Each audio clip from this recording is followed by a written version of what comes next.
नमस्कार प्यारे साथियों, एक बार फिर से स्वागत है आप सभी का हल्ला बोल भी थतुल तिवारी में। और मैं आज चुनावी समीक्षा करने निकला हूं और मैं उपस्थित हूं आज भूपिया मऊ चौराहे पे अवध बिल्डिंग मटेरियल्स के पास। आइए यहां पर कुछ युवा साथी हैं, इनसे चुनाव पर चर्चा करेंगे। क्या स्थिति रही सातों विधानसभाओं की, क्योंकि ये लोग अलग अलग विधाओं से हैं और ये लोग इस चुनावी महापर्व के दौरान ये लोग सातों विधानसभाओं में टहल कर आए हैं, चाहे वह कुंडा हो, रामपुर खास से लेकर सदर विधानसभा तक, रानीगंज हो या विश्वनाथगंज हो, पट्टी से लेकर बाबागंज तक की सारी कहानियाँ आपको सुनाएंगे। पहले तो स्वागत है सभी साथियों का एक बार हल्ला बोल में। आइए इनसे जानने की कोशिश करते हैं। कल हमारे यहाँ चुनाव हुआ, दादाजी से सबसे पहले जानेंगे क्या स्थिति रहेगी, क्या लगता है किसकी सरकार बनती नजर आ रही है और यहाँ लोग किस मुद्दे पर वोट किए हैं। दादाजी नमस्कार। सीताराम मुगुन। सीताराम, क्या स्थिति है दादाजी आपके यहाँ? हम तो सातों सीट जीत रहे हैं। सातों सीट? हाँ सातों सीट। हाँ। क्या लगता है कौन सी पार्टी जीतेगी? पार्टी का नाम? भाजपा जीतेगी। भाजपा? हाँ भाजपा जीतेगी। आखिर क्यों लगता है कि सातों सीट भाजपा जीतेगी? इसलिए कि उसकी नीतियाँ जो है साफ सुथरी हैं और सबको सबका विकास, सबका साथ, सबका विश्वास जो घोषणा पत्र भाजपा वालों ने किया उसको साक्षरता जो है पृथ्वी पे उसको जो है ज़मीन पे लाए हैं और उसको साकार किए हैं। इसलिए हम जानते हैं, हमको विश्वास है कि भाजपा सातों सीट जीतेगी। 2 सीट आपके यहाँ जे है, रामपुर खास और कुंडा विधानसभा की। इसको अभी किसी के माई के लाल ने अभी इस पर कब्जा नहीं कर पाए हैं, तो क्या लगता है आपको इस बार ये भी दुर्ग टूट जाएगा क्या? हमको बिल्कुल लगता है। बिल्कुल लगता है। हाँ चलिए और आगे से बढ़ते हैं। भाई साहब जुड़ते हैं। भाई साहब नमस्कार, क्या नाम है? नमस्कार, सचिन प्रताप सिंह। क्या लगता है दादाजी कह रहे हैं कि जो 2 दुर्ग हैं, कुंडा और रामपुर खास, ये भी किले ध्वस्त हो जाएंगे इस बार, क्या लगता है आपको? रामपुर खास तो लग रहा है कि ध्वस्त हो जाएगा, परंतु कुंडा अभी कठिन है। कुंडा कठिन है? कुंडा कठिन है। कुंडा कठिन है। कुंडा कठिन है। आखिर क्यों कुंडा लगता है आपको कठिन? कुंडा में क्योंकि वहाँ पे अखिलेश यादव ने मीटिंग करके एक पक्ष में माहौल बना दिया, इसलिए राजा के फेवर में सारा माहौल बनता चला गया। वहाँ भाजपा नगण्य हो गई, जिस वजह से वहाँ पे जो है वो कठिन है। वहाँ पे राजा का वर्चस्व बरकरार है। अखिलेश यादव आए सपा मुखिया, क्या उनका वोट पर प्रभाव नहीं पड़ेगा कुंडा में आना? प्रभाव पड़ेगा, लेकिन वो जो है क्या कहते हैं कि एक तरफ कुछ जातियाँ ऑर्गेनाइज्ड हो गई, जिसकी तरफ से सारी जातियाँ एक होके राजा को वोट कर दी। सन 93 से कोई नहीं ललकारा है गुलशन यादव के अलावा राजा भैया को। ऐसा क्या हुआ इस बार चुनाव में कि खुली ललकार दे रहे हैं गुलशन यादव इस बार? गुलशन यादव क्रिमिनल हैं, जिसकी वजह से वहाँ पे उनका उतनी अच्छी छवि नहीं है, अच्छे व्यक्तियों में नहीं है। हाई स्कूल पास हैं, वो बोलने का भी तो सहूर नहीं है उनको, इस वजह से उनका जो है पॉपुलैरिटी नहीं है हो पा रही है वहाँ पे। और विधानसभाओं की क्या स्थितियां हैं, क्या लगता है सपा या भाजपा किसकी सीटें इस बार होंगी ज़्यादा आपके यहाँ, क्या लगता है? हमारे यहाँ भाजपा की सीटें ज़्यादा हैं। रानीगंज, प्रतापगढ़ सदर, पट्टी और अपना दल से जो है विश्वनाथगंज। सदर की क्या स्थिति है? कृष्णा पटेल के आने से वर्चस्व की लड़ाई हो गई है भाजपा और सपा की। जी, सदर में थोड़ी लड़ाई है, लेकिन जो है फिर भी भाजपा यहाँ से जीत जाएगी। अपना दल ने सदर से क्यों समर्थन अपना वापस ले लिया? भाई साहब जानते हैं, क्या लगता है आपको कितनी कांटे की लड़ाई हो जाएगी सदर में? जी, लड़ाई कहीं नहीं है, एक तरफा भाजपा जीत रही है और उनके माता जी की वजह से अनुप्रिया पटेल ने अपना वहाँ से नहीं बदली लिया, वापस कर लिए, इसीलिए। पटेल वर्ग का क्या रुझान है इस बार सदर में? Only BJP. Only BJP. Only BJP. तो अनुप्रिया ने क्यों समर्थन वापस ले लिया? उनकी माता जी खड़ी है, वो सोचिए अपने माता के सामने कोई नहीं होता, इसलिए वापस कर ली, बस और कोई बात नहीं है। कहीं ना कहीं परिवारवाद उनके भी मन में जागृत हो रहा है। अब माता जी हैं, कुछ तो कुछ होता है, हर आदमी को होता है, वो भी किए। सम्मान शिष्टाचार है, वो अपने माता को सम्मान में अपनी सीट वापस ले लिए, नहीं हम लड़ेंगे, और वो समर्थन कर रही हैं, प्रचार कर रही हैं। वहाँ आए, रानीगंज आए, विश्वनाथगंज आए, पट्टी गए, सब जगह प्रचार तो कर रही हैं। पट्टी की क्या स्थिति लग रही है आपको इस बार? भैया मोती सिंह क्लियर हैं, क्लियर है 101%। सबसे ज़्यादा वोटेज परसेंटेज देखेंगे तो आप पट्टी में हुआ है इस बार। क्या लगता है? जब वोट बढ़ता है तो समझ लीजिए भाजपा की सरकार बनती है। जब भी वोट परसेंटेज बढ़ता है भाजपा की सरकार बनती है। भाई साहब जानते हैं क्या स्थिति रहेगी सदर की स्थिति बताइए पहले आप। भाई साहब नमस्कार, क्या नाम है आपका? जी, हमारा नाम शुभम सिंह सोमवन से, मैं पेशे से अधिवक्ता, उच्च न्यायालय लखनऊ खंडपीठ। जैसा कि अभी आपने पूछा, हमारे और सभी साथियों से बात हुई आपकी, हमारे प्रतापगढ़ में 7 में से 4 सीटें बीजेपी की कंफर्म हैं और बची 1 सीट रामपुर खास की। अगर ईश्वर ने चाहा, माननीय जनता ने चाहा, तो रामपुर खास भी बीजेपी की निकलेगी। बची कुंडा और बाबागंज सीट, तो अभी माननीय रघुराज प्रताप सिंह जी का वर्चस्व कायम है वहाँ पे, और उनकी नीतियों से वहाँ की जनता बहुत खुश है। तो इसलिए अभी हम वहाँ की सीट नहीं जीत पाए हैं। बाकी 5 सीटों पे हम बहुत दमदारी से लड़े हैं, 4 सीट हमारी कंफर्म है। अब बात आपने की सदर सीट की। सदर सीट पे कृष्णा पटेल जी लड़ रही हैं। इस बार अनुप्रिया पटेल जी ने अपना चुनाव निशान नहीं दिया, अपना कैंडिडेट नहीं उतारा। ये एक सामान्य शिष्टाचार की बात होती है कि अगर सामने से हमारी माँ खड़ी हैं, हमारे पिताजी खड़े हैं, तो उन्होंने उस पर अपने आप को पीछे कर लिया। ये सामान्य शिष्टाचार समाजवादियों में नहीं है।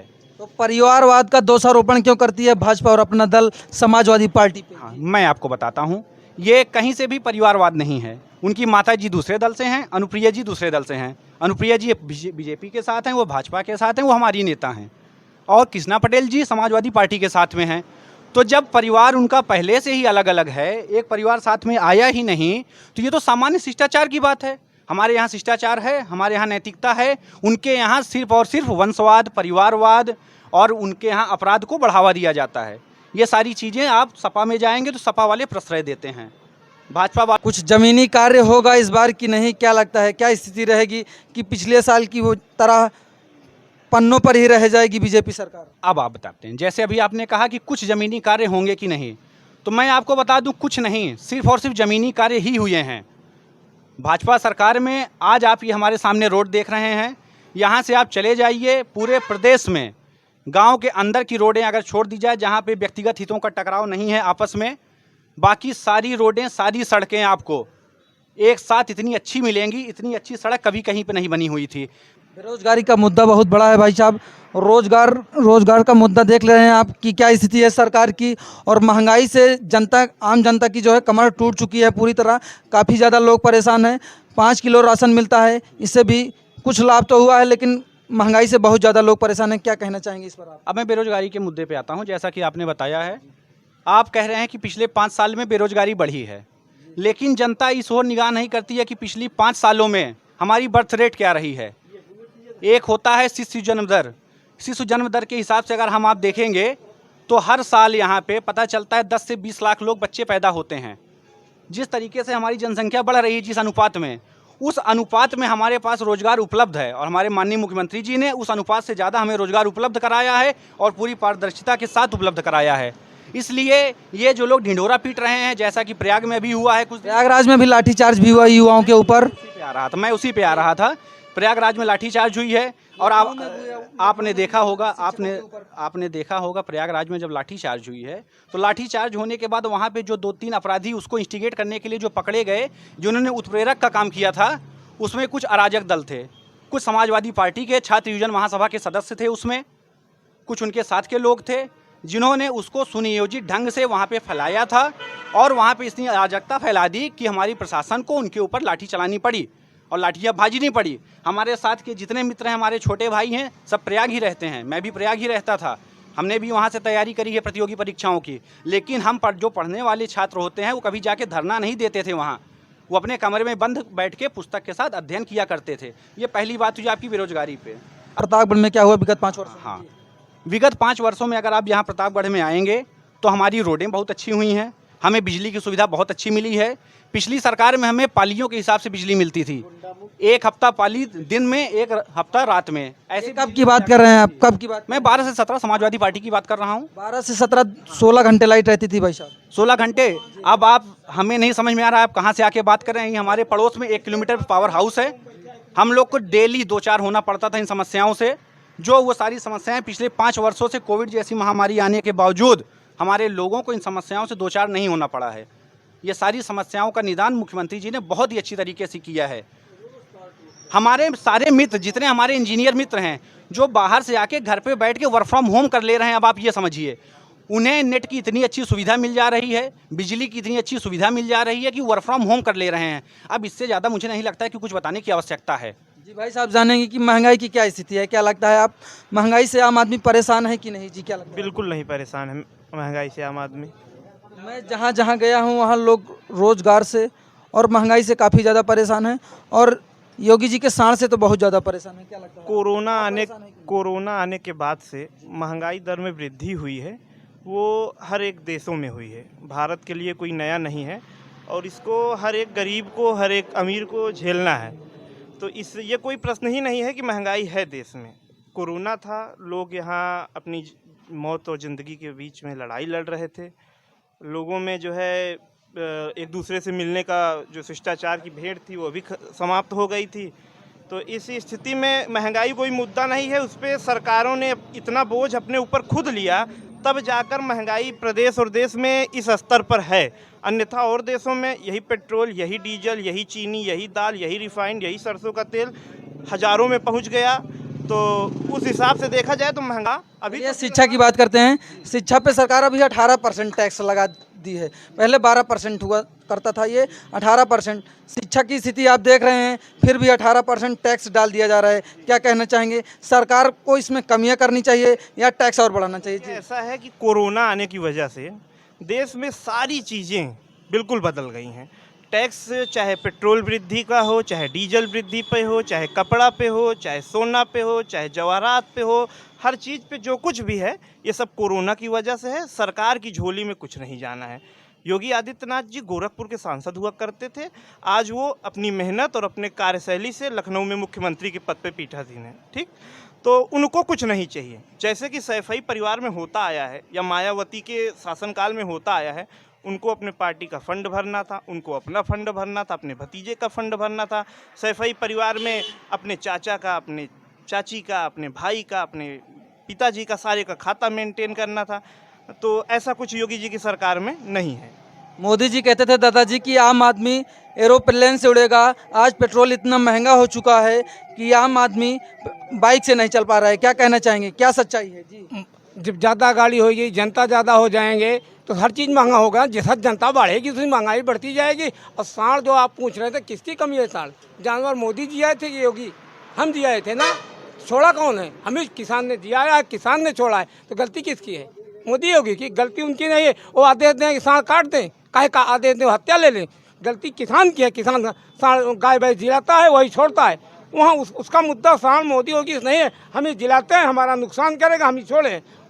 सही है कि नहीं भैया? मुद्दा नहीं था, तभी तो प्रधानमंत्री जी ने कहा था कि जब हम आएंगे, जब हम 10 मार्च को आएंगे तो उनकी प्रबंध उनके लिए कुछ ना कुछ प्रबंध करेंगे। अगर ये मुद्दा ना होता तो प्रधानमंत्री जी इस पर क्यों बयान देते? जी दादाजी। नहीं, बात सही है, लेकिन जनता है, कुछ ना कुछ तो बोलेगी ही, झूठ सही जनता है। लेकिन सारी गलती जनता की है ना। हमने क्यों जानवर छोड़ा है? हम ज़्यादा गाड़ी, भाई के घर में 4-4 गाड़ी है, 5-5 गाड़ी है, जनता ज़्यादा है, तो भाई महंगाई बढ़ेगी यार। जिस महंगाई बढ़ेगी उस जनता बढ़ेगी। ये तो दुनिया की रीत। ये राजनीति पे चर्चा करते हैं। क्या स्थिति लगती है आपको प्रतापगढ़ में? कितनी सीटें किसकी निकलेंगी? प्रतापगढ़ में तो लगभग भाई 4 सीट तो हम जानते हैं क्लियर है। 4 सीट? हाँ। कौन कौन सी सीट क्लियर है? एक विश्वनाथगंज, एक छोटे सरकार हावी हैं, कुंडा, उता में रामपुर खास में। अब लोग न माने हमारी तरफ से हावी हैं। हो सकता है आपकी उनकी विजय हो जाए। 42 साल से भी वो दुर्ग कोई तोड़ नहीं पाया। हाँ, बात सही है। तो दुनिया आया कबो कोरोना जिंदगी में ना आया, एक बार आई अपने यहाँ। ये तो मौसम कब बदल जाए, जनता मुल्क कब बदल जाए कोई जान नहीं सकता। लड़ाई रामपुर में कांटे की है ये? हाँ जी, हाँ कांटे की थी? जी, हाँ जी। और कौन कौन सी विधानसभा आप गिना रहे थे कि जहां भाजपा की सीट निकलेगी? जी। ये विश्वनाथगंज, सदर, और ये अपना पड़ोसी रानीगंज पर है। पट्टी में क्या स्थिति रहेगी भाई साहब? जी, 2017 में जो स्थिति प्रतापगढ़ जनपद की थी, कमोवेश वही स्थिति प्रतापगढ़ जनपद में फिर रहेगी। सदर की स्थिति राजकुमार पाल का टिकट कट गया। राजेंद्र मौर्य यहाँ से भारतीय जनता पार्टी के निशान पर प्रत्याशी हैं, उनकी विजय सुनिश्चित है। अभय कुमार और धीरज ओझा रानीगंज से विधायक पद के प्रत्याशी हैं, उनकी भी विजय सुनिश्चित है। रानीगंज से मौजूदा सरकार के कैबिनेट मंत्री राजेंद्र प्रताप सिंह मोती सिंह जी अच्छे अंतर से इस बार चुनाव में विजयश्री प्राप्त करेंगे। और साथ ही साथ विश्वनाथगंज में अपना दल और भारतीय जनता पार्टी के गठबंधन में सोनेलाल यश से जो है जीतलाल पटेल चुनाव मैदान में, वो भी ठीक ठाक वोटों से विजय होगी। क्या लगता है आपको? सरकार बनेगी नहीं, सरकार खिलेगी और ऐसा खिलेगी कि पूरे भारत में खिलेगी।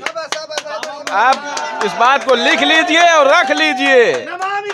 नमामि गंगे, हर हर गंगे। कमल खिलेगा कि साइकिल की रफ्तार बढ़ेगी इस बार? कमल खिले भाई, साइकिल थोड़ी खिलता है, खिलेगा तो कमल ही ना भाई। समझ जाइए इशारा किस तरफ है, इशारे को समझिए आप। भाई साहब जानते हैं क्या स्थिति रहेगी? आपको क्या लगता है?